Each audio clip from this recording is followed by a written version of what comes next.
नमस्ते मित्रांनो, king of stories या चॅनलवरती आपले स्वागत. आपण ऐकत आहोत संसाराचा सारीपाट भाग 2. लक्ष्मीबाईंनी भाग्यश्रीला हाताला धरून जवळ बसवून घेतलं. तिच्या पाठीवरून चुकलेला हात फिरवला आणि म्हणाल्या, तुला वाईट वाटतंय तेही मला कळतंय. तुम्ही दोघी माझ्या सुनाच आहात. तू काय आणि ती काय. पण आईचं मन जसं दुबळ्या मुलाभोवती घिरट्या घालतं तसंच सासूचंही बाई. माझं बोलणं तुला कळणार नाही, त्यासाठी तुला सासूच व्हावं लागेल. भाग्यश्री अवाक होऊन पाहतच राहिली. सुनंदानं माझं फार केलं. या 4-2 वर्षात मी नीट वागायला लागले पोरी, नाहीतर मी तिचा राग केला. खूपच. तिचं कधी कौतुक केलं नाही. ती गरिबा घरची, तिच्याकडून मला काय मिळणार आणि आमचं घर सोडून ती कुठे जाणार. आपलीच काही सासू. भाग्यश्रीला वाटलं हे असं रूप सासूचं पाहिलं नव्हतं. तेवढा सहवासच नव्हता. लक्ष्मीबाई सांगू लागल्या. त्यांचाच भूतकाळ त्यांच्या मनापुढे उलगडत होता. विनत असलेला गुंडा घरंगळत पुढे पुढे जावा आणि आठवणींच्या पायऱ्या स्पष्ट व्हाव्यात असं त्यांची स्वतःचीच समाधी लागलेली होती. तुम्ही असं नोकरीनिमित्ताने बाहेर, तो धाकटा नागपूरला. मोठे शिक्षण घेतलं ना. पोरीही स्वतःच्याच संसारात मग्न. प्रत्येकाला ज्याच्या त्याच्या वाटेचीच ओढ असते. रस्त्याने माणूस पुढंच जातो, मागे वळून पाहण्याची त्याला इच्छाच नसते. सुनंदा, मी आणि दिगंबर तिघंच इतक्या मोठ्या वाड्यात. लग्नाला 30 वर्षे उलटली तरी घरात पाळणा हलेना. तिच्यापेक्षा मीच चिडून उठले. मला नांदता वाडा हवा होता. दिगंबरच्या पोटी येणारं मूलच तिथं खेळणार होतं, राहणार होतं. जसे जसे दिवस जात होते तसे मी सुनंदाचा छळ करीत होते. किती उपास तिला करायला लावले. पोरीने कधी नाही म्हटलं नाही. सांगेन ते व्रत करायची. एकदा जेवण, खडी साखरेचा खडा खाऊन नुसत्या तीर्थावरच दिवस काढून. दिगंबरलाही सर्व माहीत होतं, पण तो गप्प होता. फक्त माझ्याशी बोलणं त्यानं कमी केलं होतं. आम्हाला त्यातलं काहीच माहीत नव्हतं. तेव्हाच हे गेले. मी अजूनच पेटले. सुनंदाला मूल होणं हा मी माझ्याच अहंकाराचा प्रश्न केला. ती थकली असेल, कंटाळली असेल. तिलाही शरीर आहे, मन आहे, हे सारं मी विसरले. तिला बारीक ताप होता. त्यातूनच न्हावून मी तिला पोथी वाचायला सांगितली. काय झालं माहीत नाही. वाचता वाचताच तिला थंडी भरून आली. ओले केस अवघडून बसत ती पाटावरून धाडकन जमिनीवर कोसळली. तरीही मी शांत. दिगंबरच धावत आला. लालबुंद झालेला होता. गरागरा डोळे फिरवत म्हणाला, टाक एकदा तिला मारून, म्हणजे सुटेल. मी, तू व ती पण. अरे, हे सगळं मी माझ्यासाठी थोडंच करते. तुलाच मूल व्हावं म्हणून. ही वांजोटी राहू नये म्हणून. ह्या घरात दिवा लागावा म्हणूनच ना. ओरडा करीत त्या बोलत होत्या. स्वतःचंच बरोबर आहे, त्यांना पटवायचं होतं. दिगंबर उभा थरथरत होता. बेशुद्ध पडलेल्या सुनंदाच्या अंगावरून हात फिरवीत म्हणाला, का छळतेस तिला. आम्हाला मूल नाही, पण दादाला आहे, जगन्नाथला आहे. आणि आई, आज खरं सांगण्याची वेळ आली. तिचा छळ माझ्यानं बघवत नाही. ती कदाचित तुला सांगणार नाही, पण दोष माझाच आहे. 2 वर्षापूर्वी जिल्ह्याला जाऊन आम्ही तपासण्या केल्या. तिनंच मला शपथ घातली होती, कुठं रिपोर्टविषयी बोलायचं नाही म्हणून. तो रडतच होता. आणि मी तुझं दुसरं लग्न करायला निघाले होते. दिगंबर प्रेमाने माणूस आंधळा होतो, तेच खरं. अगोदरच आजारानं छळलेल्या त्यांच्या वयस्क शरीराला दुःखाचा मारा सोसवत नव्हता. असाच त्या अंथरुणावर आडव्या झाल्या. पुन्हा काही आठवून उठून बसत म्हणाल्या, अजूनही तिने वार सोडले नाहीत. कशासाठी सोसत असावी ती. इतका देहयज्ञ. दिगंबर उदास होऊ नये म्हणून? का मी पुन्हा पूर्वीसारखं वागेल या भीतीने? का आहे असंच आणि इतकंच तरी सुख समाधान त्या परमेश्वराने हिसकावून घेऊ नये म्हणून?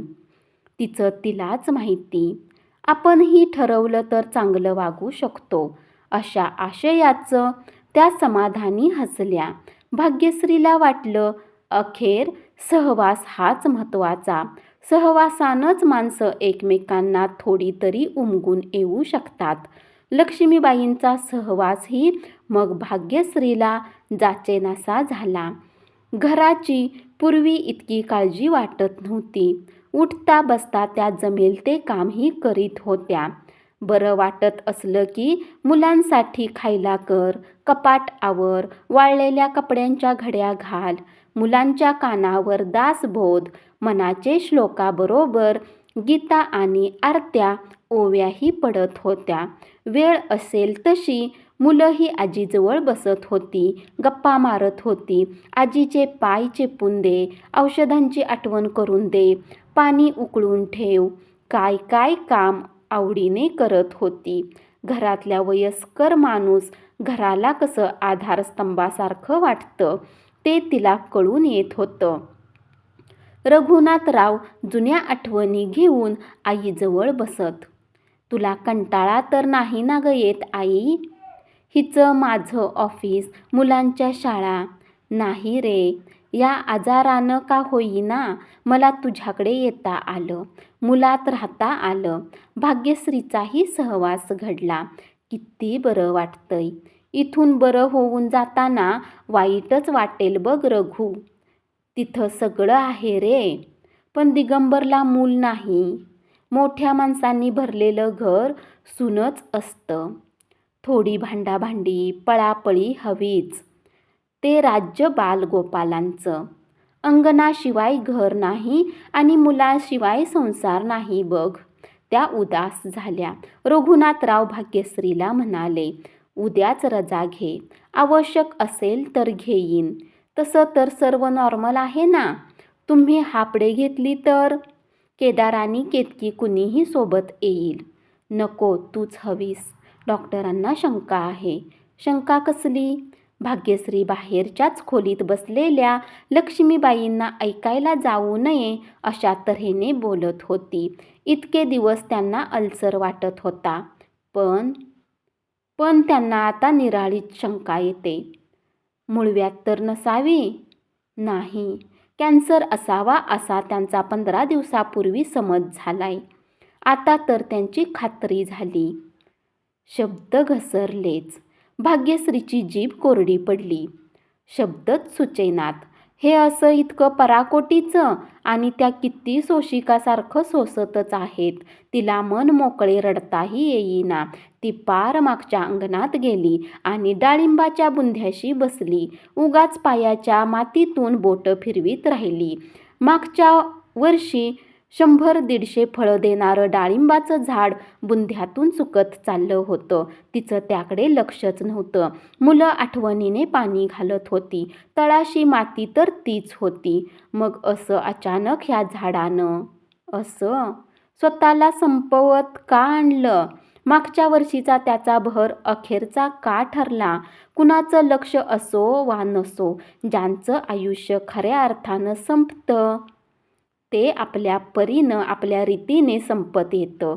मग त्याचं संपणं, ती नोंद कुणी लक्षात घेवो ना घेवो, शुष्क फांद्याचं ते वाळलेलं झाड दिवसभर तिच्या नजरेतून हालत नव्हतं. तिच्या सुजलेल्या डोळ्याविषयी, उतरलेल्या चेहऱ्याविषयी जेव्हा लक्ष्मीबाई चौकशी करत होत्या तेव्हा डोळ्यात तरळणारं पाणी टिपीत ती म्हणाली, मागच्या अंगणातलं डाळिंबाचं झाड हो, मागच्या वर्षी हा भर आला होता. किती जणांना फळं वाटली. आज पाहिलं तर आतून कीड. फार सुकलेलं. यावर लक्ष्मीबाई खिन्नशा हसल्या व कुठेतरी बघत म्हणाल्या, त्याचं तेवढंच आयुष्य असेल, ते त्याला माहीत असेल. पण तुम्हा आम्हाला कसं माहीत असणार? म्हणूनच मागच्या वर्षी त्याने भरभरून बहरून घेतलं. त्याचा बहर इतरांच्या लक्षात राहण्याजोगा. विजण्यापूर्वी ज्योत पुन्हा जोरानं नव्या दमानं प्रज्वलित होते. म्हणतात तसंच. त्यांना बसवत नव्हतं. भाग्यश्री पुढे झाली. तिने आधार दिला. लक्ष्मीबाई अंथरुणावर आडव्या झाल्या. डोळे मिटून पडून राहिल्या. त्यांचा तो सुरकतलेला चेहरा, खोल खोल डोळे, रुपेरी केस आणि अशक्तपणा प्रकर्षाने जाणवला. पुढे होऊन तिने त्यांच्या अंगावरची शाल नीट केली. त्यांच्या हातावर हात ठेवला व हळू आवाजात म्हणाली, खूप त्रास होतोय का? आज फारच अस्वस्थ वाटत आहात तुम्ही. माझी ही अशी नोकरी, सेवेची संधी येऊनही. काय होतंय ते सांगा ना. तिचा आवाज भरून आला. लक्ष्मीबाईंनी डोळे उघडले. त्या खोल आवाजात म्हणाल्या, मला का परके आहे हे घर? पण मन स्थिर नाही. किनारा नसलेल्या पाण्यात आपण पोहायला उतरतोय असं वाटतंय. एक नवीनच जाणीव बघ. दिगंबर भाऊजी व सुनंदाला बोलावून घ्यायचं का? त्यांची आठवण येते? तिने विचारून घेतलं. लक्ष्मीबाईंचे डोळे डबडबले. हातानेच त्यांनी नको म्हटलं. म्हणाल्या, आतून आपल्याला कोणी पेटवून दिलंय असं वाटतंय. नुसती आग आग, झळा, होरपळ, तगमग तगमग. हे कसलं असलं दुखणं? काय होतंय ते सांगताही येत नाही. तुमच्या सुखी संसारात मी प्रवेश केला ते आजार घेऊनच. काय योगायोग असतात बघ भेटीचे. आम्हाला तुम्ही का परक्या आहात? हे पण तुमचंच घर आहे. मुलं आहेत, मी आहे. त्यांना सुनेचं बोलणंही फार वेळ ऐकवेना. गोळ्यांचा परिणाम किंवा आजाराने आलेल्या अशक्तपणामुळे असेल. त्यांना ग्लानी आली. आपोआप त्यांचे डोळे मिटले गेले. भोवतीच्या विश्वाची सारी दारं खाडकन त्यांच्यासाठी बंद झाली. त्या ओठ घट्ट मिटून होत्या. भाग्यश्रीही तिथून उठली. आठवून आठवून काम करत राहिली. पुढे काय काय होणार? लक्ष्मीबाईंची तब्येत कशी काय त्यांना साथ देणार आहे? तिला अंदाज येईना. एक अनामिक हुरहुर मन कातर बनवत होती. लक्ष्मीबाईंचा आजार अल्सरच निघावा असं तिला मनोमन वाटत होतं. कॅन्सर असू नये. कॅन्सरचा उच्चार म्हणजे जगण्याच्या प्रवासातील जगणे संपते अशी ठळक अक्षरातली सूचना देणारी पाटीच. पण डॉक्टरांनी कॅन्सरच सांगितला. रोगानं प्रथम अवस्था ओलांडली होती. फक्त उपचार चालू होते. लक्ष्मीबाईंची तब्येत झपाट्यानं घसरत होती. अन्न जात नव्हतं. त्यांचं बोलणंही कमी झालं होतं. त्याचा डोळे मिटून पडून असायच्या त्या. भोवती वावरणाऱ्याला वाटायचं ह्या झोपल्या का? तर क्षणात त्या दीर्घ श्वास घेत व हालचाल करीत, बोलणं मात्र टाळत. अखेर डॉक्टरांनी सांगून टाकलं, आशा संपल्या. त्यांच्या मनोबळावर त्या आता जगतील. त्रास कमी करणारी औषधं असलेली औषधं तेवढी मी देऊ शकतो. हा आजार माणसाला संपवतच असतो. त्यांनी अल्सर म्हणून का दुखणं सोसलं कळलंच नाही. वर्ष 6 महिन्यापूर्वी आल्या असत्या तर कदाचित. फार उशीर झालाय. जर तर ह्या वादात फार वेळ रघुनाथरावांना बसवलं नाही. ते खुर्चीतून उठलेच. डॉक्टरांशी हस्तांदोलन करीत म्हणाले, अखेर जगवणे मारणं त्याच्याच हातात आहे.